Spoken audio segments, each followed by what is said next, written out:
Olá, caros alunos. Começamos nessa aula o conteúdo novo sobre cultura.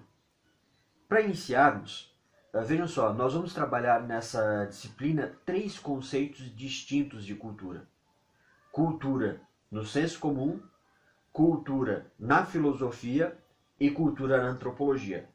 Considerando aqui que o que nos vai interessar é cultura na antropologia. Então, no senso comum e na filosofia, nós vamos passar aqui de forma bastante ampla para vocês terem uma noção mínima, mas o que vai nos interessar de fato aí é cultura na antropologia.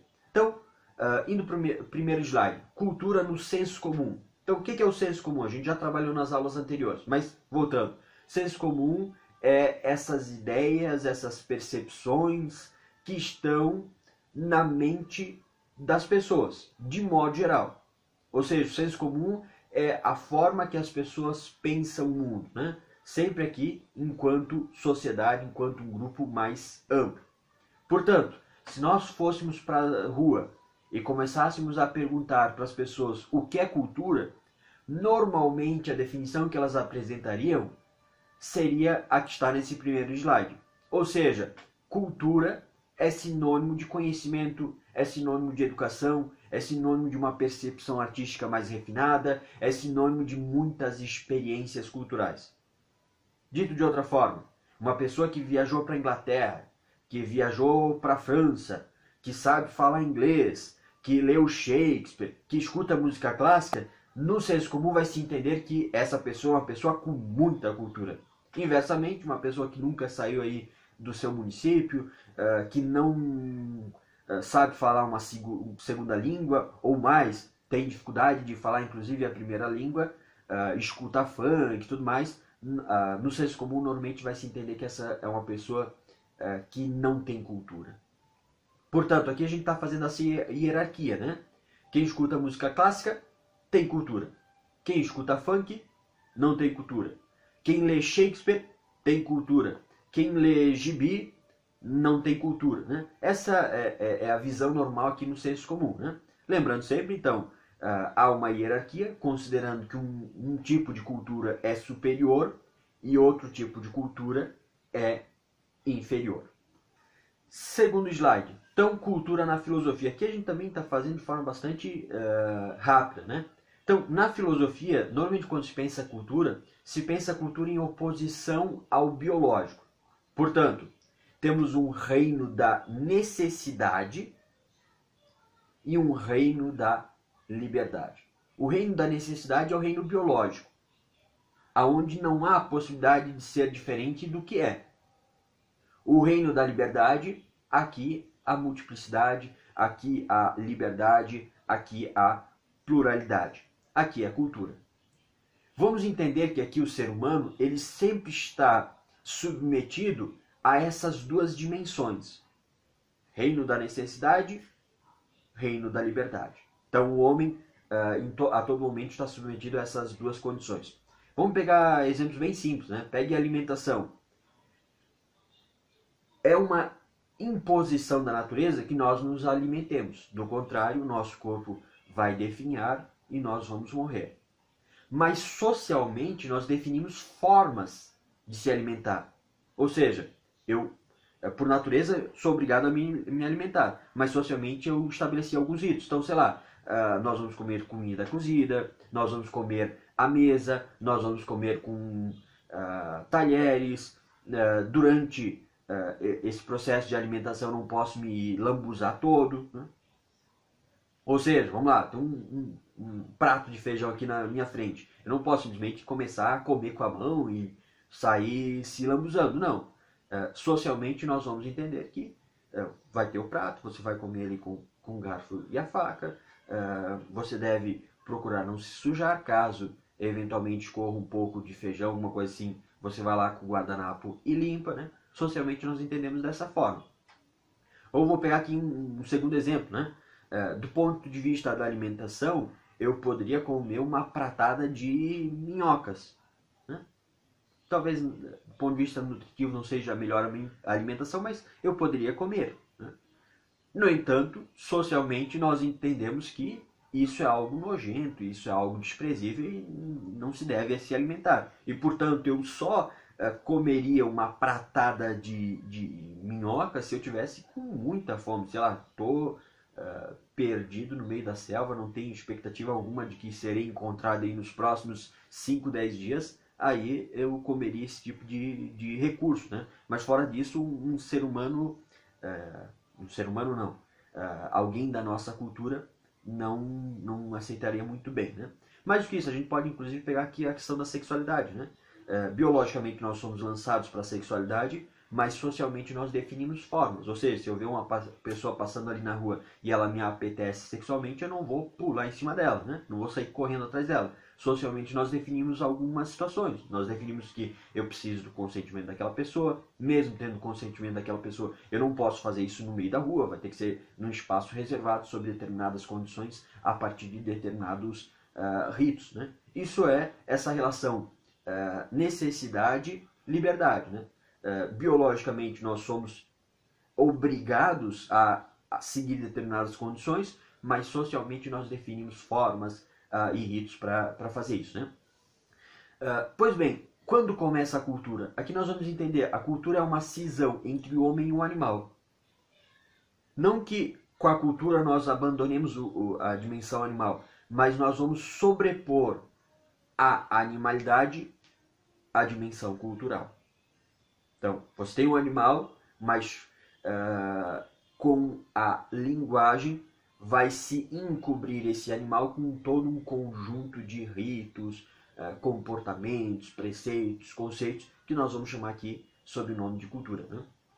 E aí eu já anuncio o terceiro tópico, né? A linguagem é a porta de entrada para o mundo. Quando o primeiro homem falou, nesse momento surgiu a linguagem, obviamente. Nesse momento surgiu a cultura, nesse momento surgiu o mundo propriamente humano. Bom, aqui para exemplificar um pouquinho isso, eu peguei uma passagem do filme Planeta dos Macacos, né? É o primeiro filme, na cena em que o macaco César, pela primeira vez, diz não. Eu não vou lembrar agora exatamente o filme, mas assim, o filme Planeta dos Macacos, a origem, né, basicamente começa com um pesquisador, ele tem um pai, o pai dele sofre de se eu não estiver errado, de Alzheimer, né, e aí ele começa a desenvolver um conjunto de pesquisas para tentar solucionar o problema do pai dele, até que chega numa determinada forma, mas ele não vai aplicar isso diretamente no pai dele, ele começa a aplicar no macaco.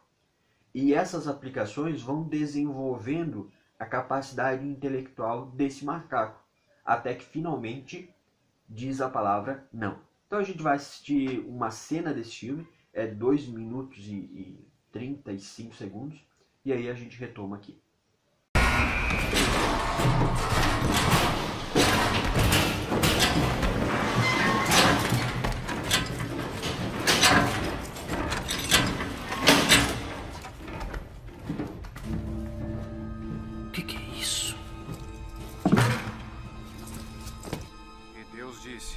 Tragam as águas todos os seres viventes que se arrastam. Rodney, vai pra plataforma agora.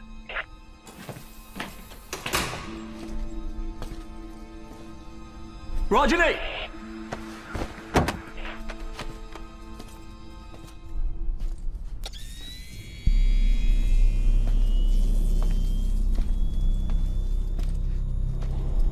O que pensa que tá fazendo aqui, hein?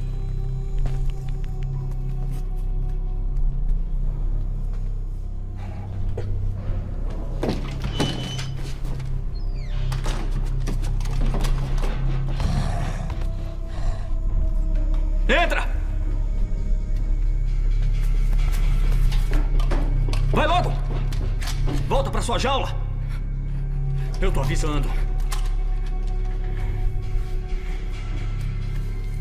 Anda, entra! Já chega disso. Viu? Viu? Ei, você ganha! Volta! Qual o problema, hein? Macaco idiota!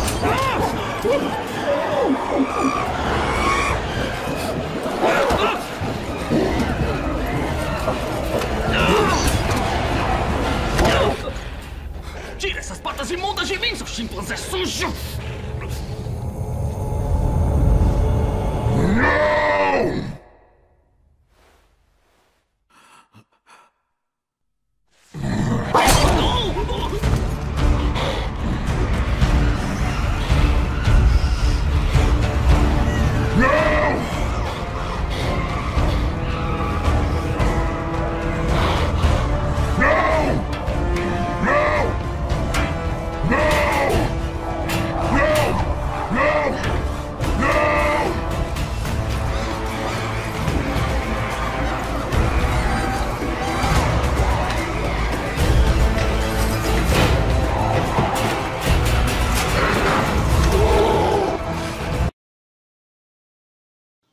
Bom, voltando então agora, né, para a aula. Vejam só, se vocês assistiram com atenção essa cena, mostra o César, né, e a primeira vez que ele diz a palavra não. E essa palavra, nesse sentido, ela é muito significativa para a antropologia e para a filosofia. Porque com essa palavra, o homem diz não à natureza. É como se até aquele momento nós estivéssemos numa relação de subserviência. Veja só, inclusive a postura do macaco César aponta isso. Até essa cena ele está sempre arcado, né? Numa posição de subserviência ao seu senhor, de subserviência à natureza. Quando ele fala, ele antes se ergue. E a partir de então ele começa a ver o mundo pelo alto. Nesse momento ele deixa de ser um servo da natureza e passa a ser um sujeito que passa a se relacionar e, mais do que isso, passa a transformar a natureza. Portanto, seguindo o que a gente vem falando, é como se o César até aquele momento fosse apenas um macaco e no momento que diz não, né, passa a ser um humano. Aqui é interessante, o George Orwell inclusive vai definir o homem como aquele que pode não. Porque todos os outros animais apenas diz sim à natureza, diz sim à necessidade. Com o homem e com a linguagem, surge um animal que pode dizer não. O homem é o animal que pode dizer não. E ao poder dizer não, ele se torna livre porque ele rompe com a natureza. Bom, agora a gente vai para a antropologia propriamente dita, né? Vejam só, a gente vai trabalhar o conceito de cultura na antropologia, mas antes disso a gente vai falar um pouquinho aí sobre o que é antropologia. Então, a antropologia vai estudar as diferentes manifestações culturais presentes na humanidade, né? Aqui só um ponto que ia me esquecendo, né? A gente pode olhar inclusive a palavra, né? A palavra aí está nos dizendo muita coisa. Anthropos, homem, logia, estudo. Portanto, é o estudo que se volta sobre as manifestações culturais do ser humano, né? Então, vai estudar as diferentes manifestações culturais da humanidade, em especial as culturas estranhas e distantes da cultura ocidental. Então, eu posso estudar a cultura da cidade de São Paulo? Posso, né? Dentro da antropologia, eu posso. Mas vamos pensar assim, culturalmente não é muito estranho de mim a cultura lá na cidade de São Paulo. Ao contrário, né? Em grande medida a gente vive mais ou menos aí a mesma cultura. Então a antropologia ela vai se debruçar com maior atenção sobre essas culturas distantes. Então vai lá para uma tribo indígena no meio lá da Amazônia que nunca teve contato com a sociedade ocidental. Lá vai ser uma cultura mais estranha a minha, né? Mais diferente, mais distante, que eu terei mais dificuldade de me reconhecer nela, né?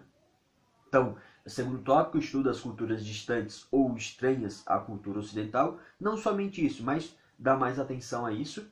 E a antropologia ela tem uma grande contribuição para sociologia e, por extensão, para a sociedade, que é a promoção desse estranhamento e dessa desnaturalização da nossa própria cultura. Ao olharmos a cultura do outro, nós começamos a estranhar a nossa própria cultura. Aqui tem uma frase do Malinowski que ele diz assim: Você só conhece a Inglaterra quando você sai da Inglaterra. Trazendo para o nosso caso, você só conhece a cultura brasileira quando você sai da cultura brasileira. Porque enquanto você está aqui, é apenas o óbvio que você está vendo. Quando você sai, você começa a perceber que determinados comportamentos que para ti são tão comuns, são tão naturais, de repente não são. Então eu achava que aquele comportamento era natural, era óbvio que fosse assim. De repente, quando eu me deparo com outra cultura, eu começo a perceber que aquilo não, que aquilo é uma particularidade da minha cultura, é uma particularidade da minha sociedade. Então, quando eu saio da minha cultura, eu percebo quem eu sou.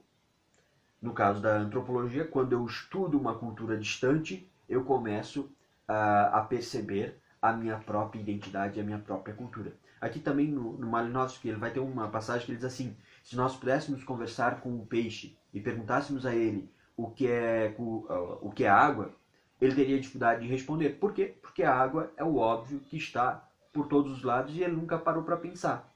Somente quando ele sair da água que ele vai se dar conta da existência da água. Aqui mesma coisa em relação à cultura, né? Se alguém perguntar para você, aponte características da cultura italiana, o sujeito vai lá dar 10 características. Aponte características da cultura japonesa, ele vai lá trazer 15 características. E aí você pergunta, então aponte características da sua cultura. E nós teremos dificuldade de responder. Pô, eu sei 15 características da cultura japonesa, eu sei 20 características da cultura inglesa, 30 características da cultura italiana. Mas quando eu falo da minha, eu não sei. Por quê? Porque ela é óbvio, né? Porque ela está por todos os lados. Porque eu nunca parei para pensar, para refletir sobre ela. Cultura, então, na antropologia. Aqui eu coloquei especialmente 2 tópicos, né? Então, o primeiro tópico, para antropologia, todos têm cultura. Então, se lá no senso comum, quem escuta música clássica tem cultura, quem escuta funk não tem cultura, agora aqui na antropologia, toda a gente tem cultura. E não há uma hierarquia do que é melhor, do que é pior. Simplesmente é uma manifestação cultural. Então, funk. Eu não gosto de funk. Tudo bem, você pode até não gostar. Mas é uma cultura, né? Está expressando um conjunto de características sociais e culturais e de representação e simbólicas daquele determinado grupo. Então, por mais que eu talvez não goste tanto de funk, a antropologia vai olhar para isso e vai dizer sim, aí a cultura, né? Então, essa é a primeira definição, né? Todos têm cultura e não há hierarquia de uma cultura para outra, né? Aqui, nós vamos para o próximo slide e ele tem 3 tópicos. O primeiro tópico a gente já falou um pouquinho, mas a gente retoma, né? O que é cultura? Vai se entender que cultura é aquilo que foi criado pelo homem em sociedade, em oposição ao que é biológico. Portanto, criado, né? Entre aspas, criado pela natureza. Portanto, se alimentar é uma imposição biológica, mas culturalmente nós definimos formas de se alimentar, né? E aí a gente poderia pegar diferentes sociedades e como se dá a alimentação nessas diferentes sociedades, né? Sei lá, chinesa, talvez a chinesa, eu falo da chinesa porque é o que nos causa mais estranhamento para nós. Então, comer determinados animais aí, para nós é algo extremamente estranho, incomum, enquanto para eles é normal, né? Então a gente poderia fazer essa comparação, seja da alimentação, novamente, seja da sexualidade, né? Então, biologicamente, a natureza nos impõe uma condição, que é a sexualidade, mas socialmente nós definimos formas, nós definimos ritos, nós definimos um conjunto de significados sobre essa questão. Segundo tópico, cultura é o que o homem aprende em sociedade. Dessa forma, a cultura se opõe a características biológicas, características inatas, né? Inato aqui é o que vem do nascimento, né? Vamos lá, vamos pensar assim, a cor do meu cabelo, os meus olhos e outras características físicas que eu tenho são características inatas, porque eu nasci e já vim com aquilo e não tem muito o que fazer, né? Até tem ali cirurgias plásticas e tudo mais, mas vocês entenderam, né? É da natureza, isso daqui é aí e pronto, né? Mas a minha religião, as minhas concepções políticas, as minhas expectativas em relação ao mundo, isso são construções sociais. Então eu não nasci dessa religião. Foi socialmente, no contato com meus amigos, com os meus pais, enfim, com as pessoas que estão próximas, que eu fui constituindo esta ou aquela religião. As minhas concepções políticas, né? A partir das relações que eu tive com outras pessoas, com os meus pais, com livros e tudo mais, que eu fui construindo. Então, eu não nasci com essa visão política. Então, sei lá, um sujeito de esquerda já nasceu de esquerda, um sujeito de direita já nasceu de direita, né? Um liberal já nasceu liberal, né? Um conservador já nasceu conservador. Não, foi socialmente que se deu essa construção. E aí a gente chega ao terceiro tópico, que é a definição do Edward Tylor. Nós vamos ter outras definições, e eu penso que algumas até mais amplas, mas eu uso a do Edward Tylor, que é talvez a primeira definição e a mais amplamente utilizada. Então, para Edward Tylor, cultura é um conjunto composto de conhecimentos, crenças, arte, moral, costume e direitos adquiridos pelo homem na vida em sociedade. Aqui a gente, inclusive, pode, entre tudo que a gente já colocou, inclusive o gosto. O gosto também é uma construção socialmente estabelecida. E eu dou especialmente atenção ao gosto, porque normalmente as pessoas pensam o gosto como algo individual. Eu gosto disso porque eu gosto, é da minha individualidade. A sociologia vai entender não. Que o teu gosto está determinado muito mais pela sociedade do que propriamente por você individualmente. Para respaldar o que eu acabei de falar, eu vou pegar dois exemplos bem simples. O primeiro deles é o pé de lótus, né? Que é uma prática comum, sobretudo na China. Hoje, assim, a China moderna hoje já não tem mais isso, né? Mas se você for mais pro interior, você vai encontrar ainda pessoas que fazem essa prática. Qual seja, a de entender que pés pequenos são bonitos. A tal ponto que muitos pais, temendo que suas filhas sejam feias no futuro, e por extensão não se casem, né? Nessas culturas mais ali do interior da China, não se casar seria algo extremamente prejudicial, inclusive para a sua existência, para a questão econômica mesmo, você não tem um marido para te sustentar, né?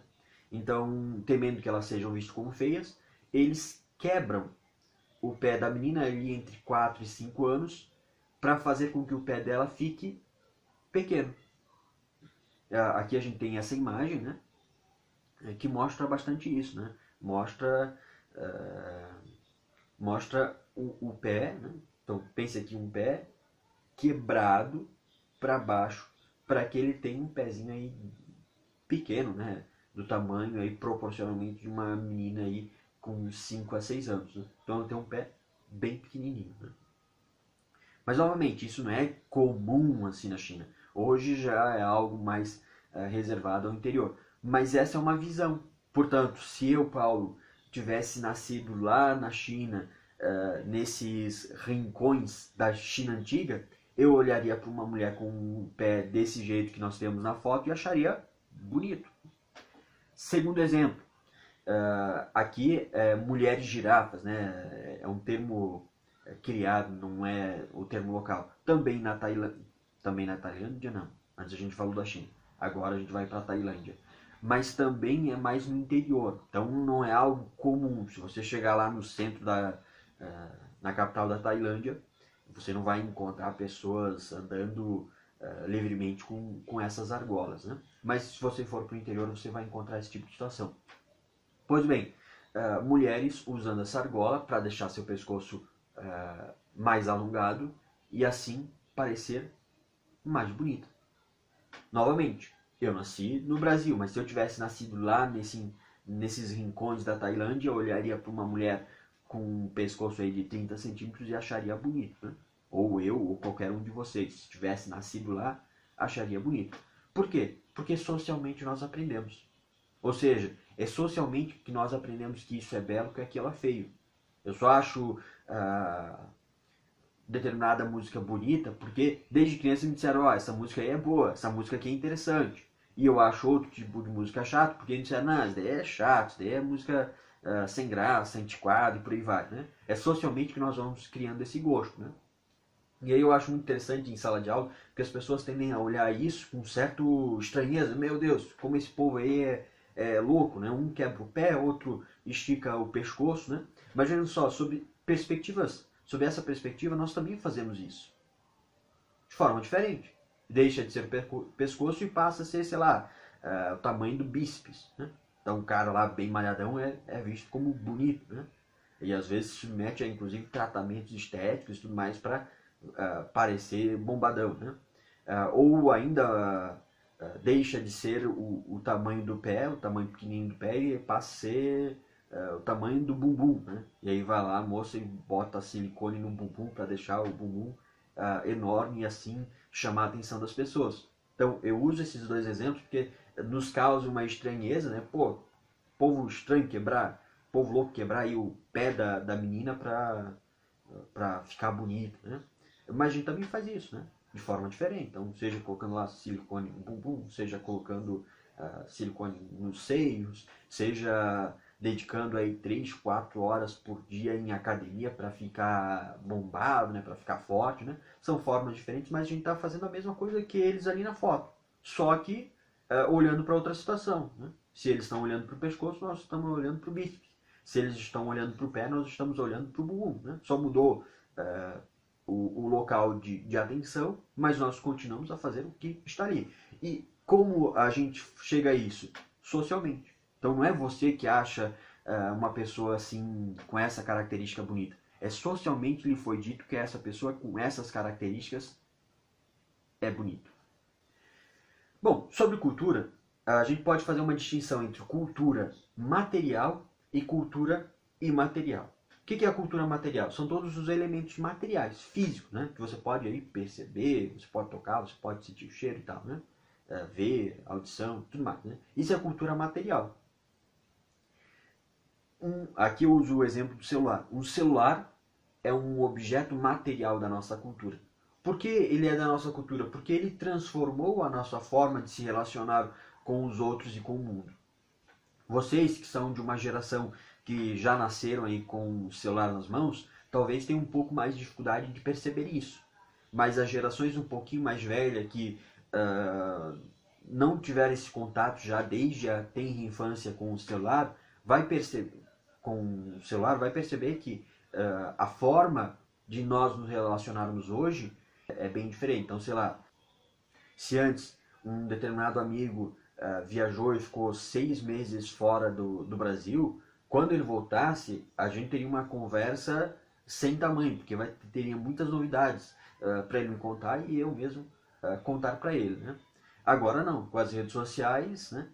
WhatsApp e tudo mais, a partir do celular, mesmo ele estando a uma longa distância, o nosso contato é imediato, né? Eu posso a todo instante conversar com ele. Então, o celular é um elemento material da nossa cultura. O que é o elemento imaterial? É a forma com a qual nós nos apropriamos dessa materialidade. Então, uma selfie é uma característica imaterial da nossa cultura. Aqui, inclusive, a gente pode olhar para a própria foto, né? Se vocês observarem, as fotos antigamente eram bem diferentes das fotos que são de hoje, né? Tentando pegar aqui 3 momentos. Pegue, sei lá, 100 anos atrás, como eram as fotos? Eram normalmente fotos em família, né? Todo mundo perfilado e sério, tira uma foto. E essa foto não se tira a qualquer momento, é apenas em eventos importantes. Então, sei lá, num casamento, num batismo, num momento em que toda a família se reúne. Então, se vocês procurarem lá nas fotos dos avós, dos bisavós de vocês, vocês vão encontrar lá 20, 30, 40 fotos. Né? Vocês com 14, 15 anos têm mais fotos, tranquilamente, tem muito mais fotos do que os bisavós de vocês lá com 70, 80 anos. Mas as fotos eram antes assim, né? Eram fotos apenas em eventos importantes e sério. Tirou a foto, bom, né? Então, teu bisavô deve ter lá umas 15, 20, talvez 30 fotos, né? Não mais que isso. Com o tempo as fotos vão se modificando, né?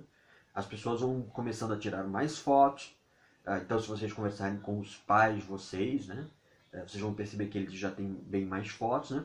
E aí, normalmente, são fotos de alguém tirando, né, deles, mas já um grupo normalmente um pouquinho menor e já em situações mais descontraídas. Então, numa festa, agora eu não tiro uma foto, agora eu tiro lá 10 fotos, né? Agora eu tiro foto com o aniversariante, eu tiro a foto com os amigos, eu tiro foto, enfim, né? E finalmente a gente chega hoje, né? Então hoje eu tenho lá 1000 fotos, né? Nunca vou vê-las novamente, mas tenho lá 1000 fotos. E no formato aí de selfie, né? Eu tirando a foto de mim mesmo, eu voltando a minha atenção sobre mim mesmo. A gente não vai se estender muito nisso, mas enfim, isso revela todo um conjunto de características da nossa sociedade. Então, cultura material são os elementos materiais. Roupa, carro, né, automóvel, celular, a nossa forma de construir a casa. Então, pegue lá as casas antigamente. As casas antigamente eram enormes, né, com 8, 9, 10 quartos, com uma sala enorme para comportar todas essas pessoas, e por aí vai. Hoje não, hoje cada vez mais as casas vão se encolhendo, então o normal hoje de uma casa é ter eventualmente 2 quartos. Muitas vezes a própria sala já está ligada diretamente à cozinha, né? A gente já tem construções hoje de casas sem sala, só a cozinha mesmo, porque a sala vai se tornando cada vez mais um apêndice, né? Uma parte sem uso dentro das casas atuais, né? E inclusive, se você pegar cidades maiores como São Paulo, casas que se reduzem basicamente a um quarto mesmo, né? Porque o sujeito vive na cidade, né? A alimentação, ele já não se alimenta em casa, ele se alimenta no restaurante da esquina, né? Roupa ele já não lava em casa, ele manda lá para lavanderia, né? Enfim, quando eventualmente está em casa, não faz comida, pede aí pelos aplicativos. Portanto, já se modificou aí a forma de se relacionar com o mundo físico, né? Etnocentrismo e relativismo, né? Então, vejam só, o que é o etnocentrismo? Essa característica de perceber o mundo a partir da minha cultura. E mais do que isso, eu tendo a considerar a minha cultura como certa e a cultura do outro como estranha, como errada. Vamos pegar aqui a questão da alimentação, né? Eu não como cachorros, e aí eu chego em uma determinada sociedade, sei lá, China, eu nem sei se a China come cachorro, mas estou chutando, né? Chego lá na China, o sujeito está comendo cachorro e eu vejo lá com certa estranheza. Meu Deus, que horror, estão comendo aí cachorro, né? Então, como na minha cultura não se utiliza esse tipo de animal como alimentação, quando eu vejo alguém fazendo isso, eu vejo com horror, e mais do que isso, eu considero a cultura deles estranha, errada, inferior, inautêntica, enquanto que a minha é correta, né? Essa é a postura etnocêntrica. Eu vejo a cultura do outro a partir das minhas próprias perspectivas. E quando a do outro é estranha à minha, eu considero ela errada, inferior e inautêntica. Ali, inclusive, eu coloquei uma pequena charge fazendo esse joguinho, né? Uma pessoa encontra outra e o sujeito diz, esse é o meu conceito de certo e esse é o meu conceito de errado. E é como ele percebe que são estranhos ao dele, ele considera o outro estranho. Não, já que você não tem a mesma cultura que a minha, você é estranho, você é errado, você é inferior.